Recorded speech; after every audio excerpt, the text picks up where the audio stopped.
Bismillahirrahmanirrahim. Assalamualaikum warahmatullahi wabarakatuh. Perkenalkan, nama saya Rifal Hilainu Syamsi. Saya dari Manajemen Haji dan Umroh kelas 4C.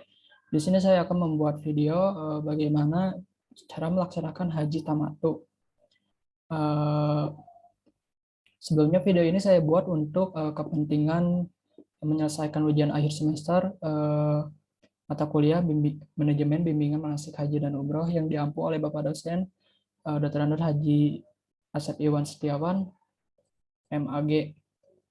Baik, pelaksanaan haji dan umroh yang pertama ada 3 cara dalam melaksanakan ibadah haji, yaitu haji tamattu, ifrad, dan haji kiron. Rinciannya cara melaksanakannya sebagai berikut. Di sini saya akan hanya menjelaskan yang haji tamattu. Yang pertama, saat mengerjakan haji tamattu, jamaah haji mengerjakan umroh pada bulan haji terlebih dahulu, baru kemudian mengerjakan haji. Dengan cara ini jamaah haji wajib membayar dam. Yang pertama, pelaksanakan umroh. Niat ihram atau umroh. Bagi jamaah haji gelombang 1 ihram, umroh dilakukan dengan mengambil mikot Abyar Alizul Hulaifah Madinah dengan urutan sebagai berikut. Yang pertama, disunahkan mandi wudhu, memakai wangi-wangian, memotong kuku, dan berpakaian ihram di hotel. Yang kedua, di Masjid Abyar Ali melaksanakan sholat sunnah ihram 2 rakaat, kemudian menuju bus. Yang ketiga, menaiki bus dan mengambil tempat duduk, kemudian melaksanakan niat ihram dengan mengucapkan labaik Allahumma umroh. Yang artinya aku penuhi panggilanmu yang Allah berumroh. Yang keempat, berniat ihram umroh dengan isyarat. Jamaah haji yang lemah atau sakit dianjurkan untuk melakukan niat ihram umroh disertai isyarat ihram bersyarat untuk mengantisipasi kemungkinan terjadi halangan yang menyulitkan terlaksananya ibadah haji saat berniat isyarat. Yang kelima, jamaah haji dan mengalami uzur melaksanakan sholat sunnah ihram di hotel dan Abyar Ali diperbolehkan tetap berada di dalam bus dan melaksanakan niat ihram umroh sertai isyarat di atas bus di Abyar Ali atau Zulhaifah. Setelah berniat umroh, seluruh jamaah sangat dianjurkan membaca talbiyah, salawat, doa, dan zikir. Yang ketujuh, menuju Mekah dan seluruh jamaah haji yakin telah melaksanakan niat ihram umroh. Jamaah haji gelombang 2 melakukan ihram sebelum mikot balik di asrama haji dan embarkasi antara atau di dalam pesawat sebelum melintas di atas Yamlam Khan Al-Manazil atau di Bandara Udara King Abdul Aziz Internasional, Jeddah. Dan yang selanjutnya, perjalanan menuju Mekah, jamaah haji gelombang 1 dan gelombang 2 setelah niat ihram umroh melakukan perjalanan menuju Mekah. Selanjutnya hal-hal yang harus dilakukan jamaah sebagai berikut. Yang pertama, selama perjalanan jamaah sangat dianjurkan membaca talbiyah, sholawat, doa, dan zikir. Yang kedua, menghindari perbuatan yang berakibat terjadinya pelanggaran larangan ihram. Yang ketiga, masuk Mekah dan berdoa ketika tiba di gerbang kota Mekah. Yang keempat, memasuki kota Mekah dengan hati yang khusyuk, anggota tubuh tenang, tetap membaca talbiyah dan berdoa sepenuh hati. Yang selanjutnya, tiba di Mekah dan persiapan tawaf. Yang sama, beristirahat setelah tiba di hotel sebagaimana sunnah Nabi Muhammad SAW dan melakukan orientasi lingkungan tempat tinggal. Setelah cukup beristirahat, menuju ke Masjidil Haram untuk melakukan tawaf dan sa'i. Yang kedua, menjadi sunnah sebelum berangkat ke Masjidil Haram, kemudian berwudu. Memasuki Masjidil Haram disunahkan melalui pintu Bani Syaibal, tetapi jika kondisi tidak memungkinkan, maka boleh masuk melalui pintu yang mana saja dengan doa. Yang keempat, mendahulukan kaki kanan ketika memasuki Masjidil Haram. Yang kelima, melihat Ka'bah disunahkan berdoa dan mengangkat tangan menuju tempat tawaf dengan bersikap santuy, tidak terburu-buru. Jika kondisi penuh dan berdesakan, agak bersabar. Jika terdorong orang lain, agar memaafkan, seraya terus menjadi bahwa dirinya sedang berada di tempat suci yang sedang menjadi tamu Allah. Yang selanjutnya, memastikan dirinya dalam keadaan suci dan dari hadas, pakaiannya suci dari najis dan auratnya tertutup. Yang selanjutnya adalah tawaf. Jamaah haji tawaf berego atau berombongan. Yang kedua, dimulai dari Hajar Aswad. Setiba di Rukun Aswad, jamaah haji disunahkan menyentuh atau beristilam dan menciumnya jika memungkinkan, tanpa menyakiti dan melukai orang lain saat berdasarkan di dekat Hajar Aswad. Jika tidak memungkinkan menyentuh Hajar Aswad, jamaah bisa beristilam dengan melambaikan tangan ke Hajar Aswad lalu mencium tangannya. Jika hal itu tidak memungkinkan, cukup menghadap ke badan ke Ka'bah, memberi isyarat dengan tangan dan mengucapkan Bismillahi Allahu Akbar. Dan selanjutnya, pada tawaf putaran kedua dan seterusnya, jamaah cukup menghadap muka ke arah Hajar Aswad dengan mengangkat tangan dan mengucapkan sambil membaca Bismillahi Allahu Akbar. Yang keempat, tawaf dilakukan 7 kali putaran mengelilingi Ka'bah dan memosisikan Ka'bah di sebelah kiri badan. Selama tawaf disunahkan berzikir dan berdoa, membaca Al-Quran dibaca dengan suara telinga agar khusyuk dan tidak mengganggu jamaah lain. Setiap jamaah di rukun yamani, jamaah disunahkan mengusap rukun yamani atau istilam. Jika tidak mungkin, cukup dengan mengangkat tangan tanpa mengucup dan mengucapkan Bismillahi Allahu Akbar. Yang ketujuh, setiap perjalanan antara yamani dan rukun Hajar Aswad disunahkan membaca doa Rabbana atina fid dunya hasanah wa fil akhirati hasanah wa qina adzabannar. Dan yang selanjutnya, yang kedelapan, jamaah laki disunahkan melakukan lari-lari kecil pada 3 putaran pertama. Dan yang kesembilan, di jamaah laki disunahkan juga melakukan i'tidal pada seluruh putaran tawaf. Yang ke-10, selama tawaf jamaah agar berhati-hati dengan berusaha dan tidak bersentuhan kulit dengan lain jenis yang bukan mahramnya, sebab bisa membatalkan wudhu. Yang ke-11, saat kondisi tempat tawaf padat, semua jamaah agar bersabar dan mengendalikan diri agar untuk tidak berusaha menghalang-halangi dan mengendali orang lain. Tawaf dapat dilakukan di lantai 1, 2, 3, dan lantai 4. Jamaah memulai tawaf searah dengan Hajar Aswad dan ditandai dengan lampu hijau.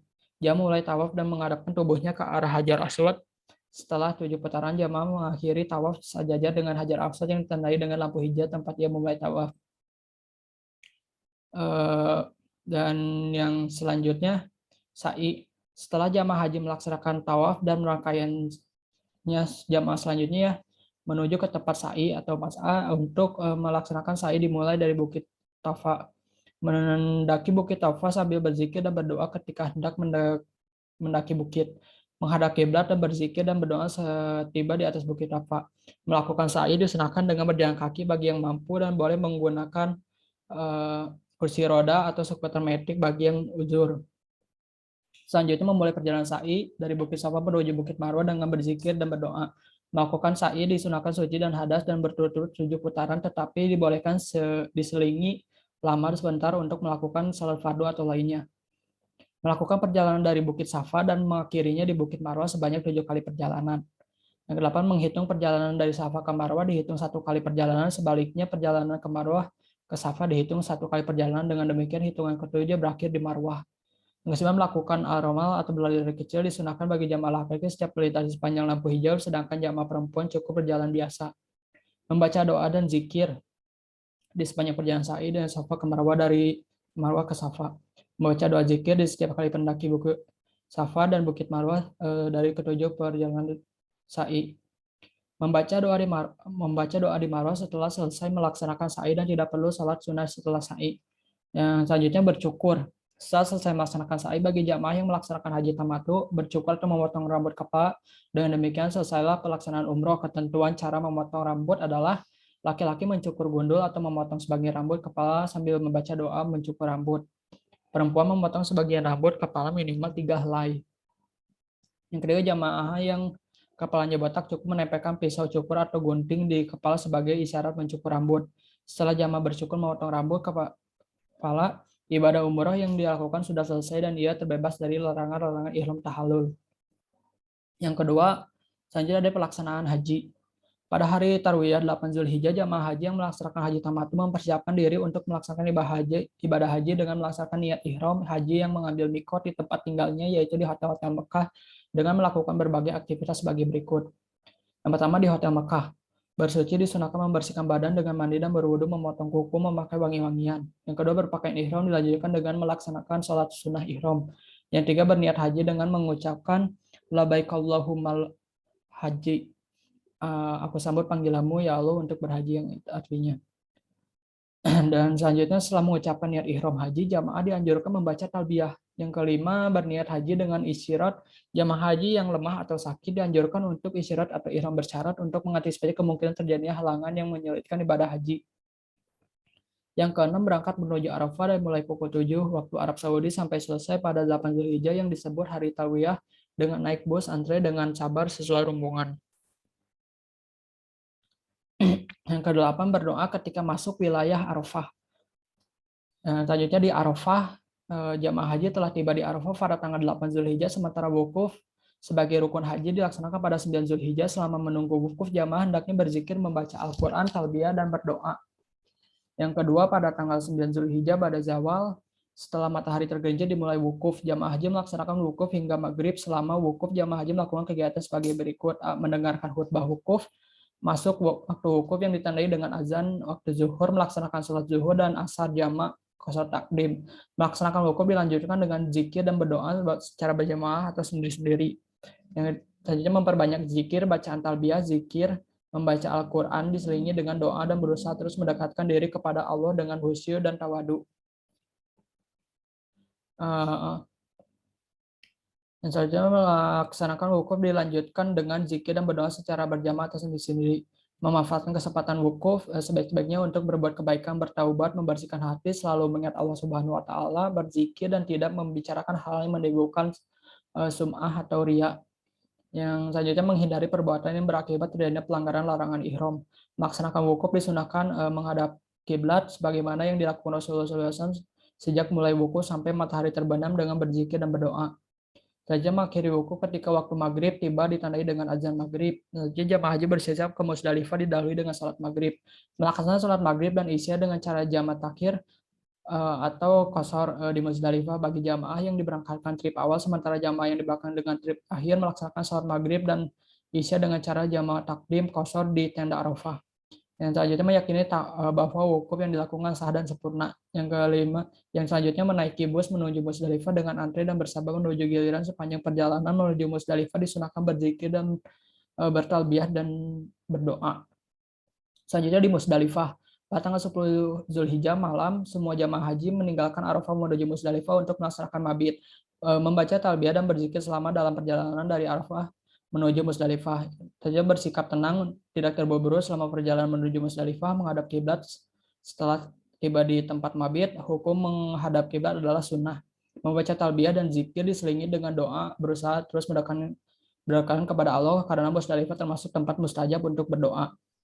Selanjutnya menempati tempat mabit, sebagian besar jamaah menempati area terbuka yang dibatasi oleh pagar besi. Sebagian jamaah ditempatkan di kemah keperluasan Mina jadi yang terletak di luar lapangan. Masa maghrib besar, hukum mabit ini adalah wajib. Lamanya mabit diutamakan sejak awal malam hingga sebelum fajar tanggal 10 Zulhijjah. Namun boleh mabit di Musdalifah cukup sejenak hingga lewat tengah malam. Bagi jamaah haji yang tiba di Musdalifah setelah lewat tengah malam cukup berhenti sejenak. Selanjutnya mencari dan mengambil batu kerikil musasah atau sudah menyediakan batu kerikil yang dibungkus kantong kain dengan jumlah yang cukup untuk melontar seluruh jamaah. Untuk jamaah haji reguler, namun mencari dan mengambil batu kerikil di Musdalifah hukumnya sunnah. Jika tidak mendapatkan jatah pembagian kantong kerikil, jamaah bisa mencari kerikil 7 butir atau 49 butir jika jamaah berniat mengambil tafar awal, atau 70 butir jika jamaah berniat mengambil nafar sani. Selanjutnya memanfaatkan waktu mabit dengan sebaik-baiknya untuk musyawarah, tadabbur, dan tafakur mengagungkan Allah Subhanahu wa taala, berserah diri kepadanya dan konsentrasi untuk menentukan jati diri sehingga merasakan kehadirannya dalam jiwa dan raga serta merasakan datangnya kasih sayang dari Allah. Selanjutnya jamaah yang masuk kategori uzur syar'i tidak boleh melakukan mabit di Musdalifah dan tidak dikenakan dam. Dan antaranya jamaah yang khawatir hartanya hilang, sakit berat, dan karena itu sulitnya baginya untuk mabit, atau petugas yang mengurus jamaah, atau karena ada kendala lainnya. Menuju Mina setelah lewat tengah malam dengan diangkut secara bergiliran dari tempat mabit. Selanjutnya di Mina, setelah tiba di Mina, seluruh jamaah haji melakukan aktivitas berikut. Memasuki tenda telah disiapkan, lalu beristirahat menunggu proses melontar jumrah sesuai jadwal dan waktu yang telah ditetapkan. Melontar jumrah kubro Aqobah pada 10 Zulhijjah sebanyak 7 kali lontaran. Jamaah haji Indonesia melontarkan jamarat di lantai 3, kecuali jamaah haji yang melaksanakan mabit di maktab 1 sampai 9 melontarkan jamarat di lantai dasar. Membaca takbir dan berhenti membaca talbiyah setelah melontar jamrah Aqabah. Yang selanjutnya melontar 3 jamarat sugro woso dan kubro pada 13 Zulhijjah. Jamaah yang mengambil nafar sani meninggalkan Mina menuju Mekah. Beberapa ketentuan yang harus diperhatikan jamaah selama mabit di Mina. Melontar jumroh adalah untuk mengagungkan asma Allah, karena jamaah pada saat melontar harus penuh dengan rasa santun, tidak dengan emosi, tidak saling menyakiti secara fisik, baik secara berdesak-desakan, saling berebut tempat. Jamaah hendaknya melempar dan menggunakan batu kerikil dan tidak menggunakan batu besar karena bisa membahayakan orang lain. Yang kedua, melontarkan jamaah dilakukan dengan cara melontar batu kerikil di dinding mama, memastikan batu kerikil mengenai dinding mama dan kemudian masuk ke lubang marma. Waktu mabit di Mina adalah sepanjang malam hari, dimulai dengan waktu maghrib sampai dengan terbit fajar. Batas waktu mabit di Mina paling sedikit jamaah mendapatkan sebagian besar waktu malam Muzammul Lail menurut Sebagian ulama mabit di Yunus selama jamaah hadir di Mina sebelum fajar terbit. Raja memperbanyak takbir zikir diselingi dengan doa dan berusaha mendekatkan diri kepada Allah karena Mina termasuk tempat mustajab untuk berdoa, berzikir, dan berdoa untuk melatih rohani agar bisa berserah diri kepada Allah, kemudian bergantung pada kekuasaannya yang diagungkannya. Nah, selanjutnya tawaf ifadah. Tawaf ifadah dilaksanakan setelah jamaah haji pulang dari Mina pada tanggal 12 Zulhijjah bagi yang melaksanakan nafar awal atau setelah 13 Zulhijjah bagi yang melaksanakan nafar sani. Setelah tiba di Hotel Mekah, aktivitas jamaah beristirahat secukupnya dan tidak memaksakan diri untuk melaksanakan tawaf ifadah. Menurut jumhur ulama tidak ada batas waktu akhir pelaksanaan tawaf ifadah. Ia bisa dilakukan kapan saja selama masih hidup. Terlebih bagi jamaah yang berada di Mina, disarankan tidak melaksanakan tawaf ifadah 10 Zulhijjah dengan berjalan kaki menuju Mekah dan kembali lagi ke tenda Mina karena berisiko terhadap keselamatan dan kesehatan jamaah. Yang selanjutnya tawaf wada, baik jamaah gelombang 1 dan 2 segera pulang ke tanah air maupun gelombang 2 yang hendak bertolak ke Madinah diwajibkan melakukan tawaf wada. Tawaf wada dikerjakan saat jamaah haji akan meninggalkan Mekah. Dan saja mengubah niat mungkin mengubah niat di tamat itu bisa diubah menjadi haji kiron dengan mengubah niat ihram umroh menjadi niat ihram haji dan umroh sekaligus, atau menjadi ifrad dengan mengubah niat ihram menjadi ihram haji saja. Baik, mungkin hanya sekian yang bisa saya sampaikan. Mohon maaf jika banyak kesalahan atau salah kata. Assalamualaikum warahmatullahi wabarakatuh.